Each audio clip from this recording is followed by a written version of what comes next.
உலகெங்கிலும் நடக்கும் முக்கிய நிகழ்வுகளை குறுஞ்செய்தி வடிவத்தில் தெரிந்து கொள்ள ஆதன் செயலியை டவுன்லோட் செய்யுங்கள். ஆதன் செயலியை டவுன்லோட் செய்ய டிஸ்கிரிப்ஷனில் உள்ள லிங்கை கிளிக் செய்யவும். தைப்பூச தண்ணிக்கு சிவபெருமானை தான் வழிபாடு செய்யணும் அப்படின்னு சொன்னா உங்களால நம்ப முடியுதா? இல்லையே, தைப்பூச தண்ணிக்கு வழியா நம்ம முருகனை தானே வழிபாடு செய்யறோம். ஏன் சிவபெருமான வழிபாடு செய்யணும்னு கேக்குறீங்களா? தைப்பூச தண்ணிக்கு சிவபெருமானை தான் வழிபாடு செய்யணும். அப்படி சிவபெருமானுக்கு உகந்த நாள்ல நாம ஏன் முருகருக்கு முக்கியத்துவம் கொடுக்கிறோம் அப்படிங்கறத பத்தி இந்த வீடியோல முழுசா பார்க்கலாம். இது உங்கள் ஆதன் ஆன்மீகம். நான் உங்கள் தமிழ்.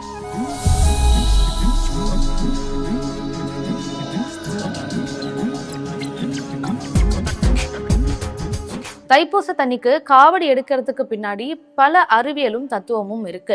ஏதோ 400-500 ஆண்டுகளுக்கு முன்னாடியில இருந்து தான் நம்ம தைப்பூசம் கொண்டாடுறோம் அப்படின்னு நினைச்சீங்கன்னா அது உண்மை கிடையாது. பொந்திய தைப்பூசம் ஆடி அப்படின்னு அப்பர் அவருடைய பாடல்லையும், பூசம் நாம் புகுதும் அப்படின்னு திருநாவுக்கரசர் அவருடைய பாடல்களையும் குறிப்பிட்டிருக்காரு. இது மட்டும் இல்லாம பாம்பு தீண்டி இறந்த பூம்பாவைக்கு உயிர் கொடுத்த நாளும் இந்த தைப்பூசத்துல தான் நடந்திருக்கு. சுமார் 1500 வருடங்களுக்கு முன்னாடி கும்பகோணத்துல இருக்கிற திருவிடை மருதூர் அப்படின்ற கோவில்ல இந்த தைப்பூசம் ரொம்ப பிரம்மாண்டமான திருவிழாவா கொண்டாடப்பட்டதுக்கான சான்றுகள் இருக்கு. இது ஒரு சிவன் கோயிலும் கூட. அப்படிப்பட்ட தைப்பூசத்துல முருக வழிபாடை நம்ம செய்யறதுக்கு ஒரே காரணம் என்ன அப்படின்னு பாத்தீங்கன்னா, நம்முடைய தமிழ் மக்கள் முருகப்பெருமான் மேல வச்சிருக்க அன்பும் காதலும் தான். தைப்பூசம் அப்படின்னாலே காவடி, காவடி அப்படின்னாலே தைப்பூசம். இந்த காவடிக்கு பின்னாடி பல கதைகள் இருக்கு. அந்த கதைகள்ல முக்கியமான ஒன்றுதான் இப்ப நான் சொல்லக்கூடியது. அகத்தியருடைய சீடன் தான் இடும்பன். இடும்பன் கிட்ட அகத்தியர் சிவபெருமான் தனக்காக கொடுத்த 2 மலைகள், சிவகிரி சக்திகிரி அப்படின்ற 2 மலைகளை கொண்டு வா அப்படின்னு சொல்லவும் இடும்பனும் போய் கொண்டு வந்துட்டு இருக்காரு. வர வழியில இலைப்பாரத்துக்காக ஒரு இடத்துல இறக்கி வைக்கிறாரு. இந்த இடத்துலதான் முருகப்பெருமான் தன்னுடைய திருவிளையாடல ஆரம்பிக்கிறாரு. சிவகிரின்ற மலை மேல முருகன் ஏறி நிக்க இடும்பனால மறுபடியும் அந்த மலைகளை தூக்க முடியலையா. உடனே தன்னுடைய குரு தனக்காக காத்திருக்காருன்னு சொல்லிட்டு இடும்பன் முருகன் கிட்ட வாதாடுறாரு. இதனால கோபம் வந்த முருகன் இடும்பனை தண்டிச்சிடுறாரு. உடனே இடும்பனுடைய மனைவி தன்னுடைய கணவனுக்கு மீண்டும் உயிர் கொடுக்கணும் அப்படின்னு கேட்க, இடும்பனுக்கு உயிர் கொடுத்த முருகன், அகத்தியர்கிட்ட நீ எப்படி ஒரு நல்ல சீடனா இருக்கியோ அதே போல எனக்கும் இருக்கணும்னு சொல்லி அங்கேயே தங்க வச்சிடுறாரு. பழனி சென்ற பலருக்கும் தெரியும், முதல்ல நம்ம இடும்பனை தான் வழிபாடு செய்வோம். அதுக்கு அடுத்துதான் உள்ள இருக்கக்கூடிய தண்டாயுதபாணியை வழிபாடு செய்வோம். பழனிமலை அடிவாரத்துல பெரிய நாயகி அம்பாள் கைலாசநாதர் கோவில் அமைஞ்சிருக்கு. இந்த கோவில்ல பாத்தீங்கன்னா ஒரு புறம் பெரிய நாயகி அம்பாள் இருப்பாங்க, இன்னொரு புறம் கைலாசநாதர் இருப்பாரு, நடுவுல குழந்தையா முருகர் இருப்பாரு. இந்த கோவில்ல முருகருக்கு முன்னாடி தான் கொடி மரம் அமைஞ்சிருக்கும், தலவாசலும் அமைஞ்சிருக்கும். இதனாலேயே இந்த கோவில்ல முருகனை தரிசிச்ச பிறகுதான் பெரிய நாயகி அம்பாளையும் சிவனையும் பக்தர்கள் வழிபட முடியும். சிவனும் சக்தியும் உடைய அம்சமாக முருகன் இருக்கிறதால அங்க முருகனுக்கு தான் முதல் பூஜை. அதே போல தைப்பூசத்தப்போ முருகன் முன்னாடி இருக்கக்கூடிய கொடி மரத்தில் தான் கொடியும் ஏற்றுவாங்க. பழனி மலையில இடும்பன் போல யார் மனம் முருங்கி வேண்டினாலும், அதாவது காவடி எடுத்து முருகன் கிட்ட வேண்டுதல் வச்சாலும் முருகன் உடனே நிறைவேற்றி கொடுப்பார் அப்படின்றதும் சொல்லப்படுது.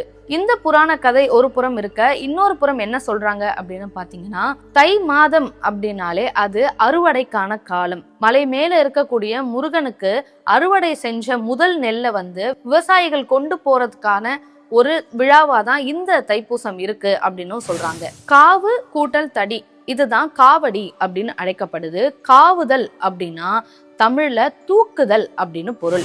அந்த காலங்கள்ல நம்மளுடைய பூர்வ குடிகள் அதிக வெயிட் தூக்குறதுக்கு இந்த காவடியை பயன்படுத்தினாங்க அப்படின்னு சொல்றாங்க. பிசிக்ஸ் படி பார்த்தா ஃபுல்க்ரம் லிவர் அப்படின்னு நம்ம சின்ன வயசுல படிச்சிருப்போம். அதாவது அந்த காலத்துல வாழக்கூடிய மனிதர்கள் அதிக எடையை தூக்கிட்டு மலை மேல போறதுக்கு இந்த காவடி போன்ற ஒரு அமைப்பை பயன்படுத்தினதா சொல்லப்படுது.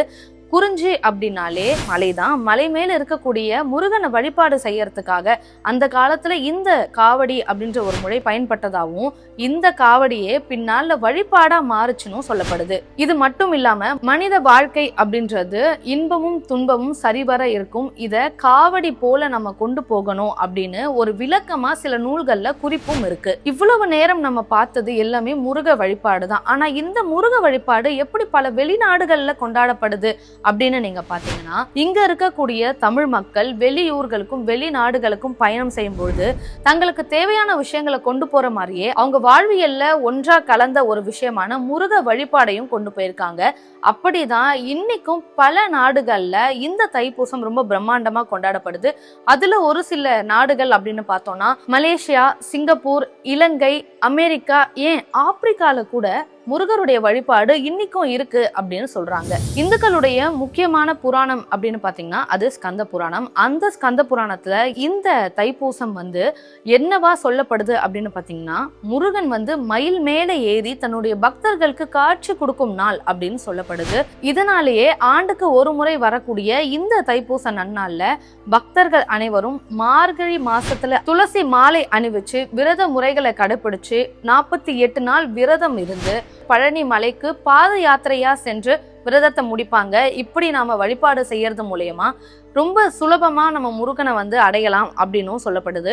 குன்று இருக்கும் இடமெல்லாம் குமரன் இருப்பான் அப்படின்னு சொல்றாங்க. அப்படி பழனி மலைக்கு நாம அந்த தைப்பூச நன்னாள்ல போயிட்டு வழிபாடு செய்யறது அப்படின்றது ரொம்ப சிறப்பா பார்க்கப்படுது. திண்டுக்கல் மாவட்டத்துல இருக்கக்கூடிய 90% மக்கள் தைப்பூச தண்ணிக்கு பழனிக்கு சென்று முருகரை நிச்சயம் வழிபாடு செஞ்சிருவாங்களாம். இந்த தைப்பூச நன்னாள்ல தீராத நோய் இருக்கிறவங்க, கடனால கஷ்டப்படுறவங்க, எதிரி தொல்லைனால ரொம்பவும் மன உளைச்சலுக்கு உள்ளாகிறவங்க எல்லாம் காவடி எடுக்கிறது மூலியமா இந்த மாதிரியான பிரச்சனைகளுக்கு ஒரு ரொம்ப பெரிய தீர்வு கிடைக்கும் அப்படின்னு சொல்றாங்க. இது மட்டும் இல்லாம பழனி மலையில மட்டும்தான் காவடி எடுக்கணுமா அப்படின்னு கேட்டா கிடையாது. உங்களுக்கு அருகில் இருக்கக்கூடிய எந்த முருகன் கோவில்ல வேணா போய் காவடி எடுக்கலாம்.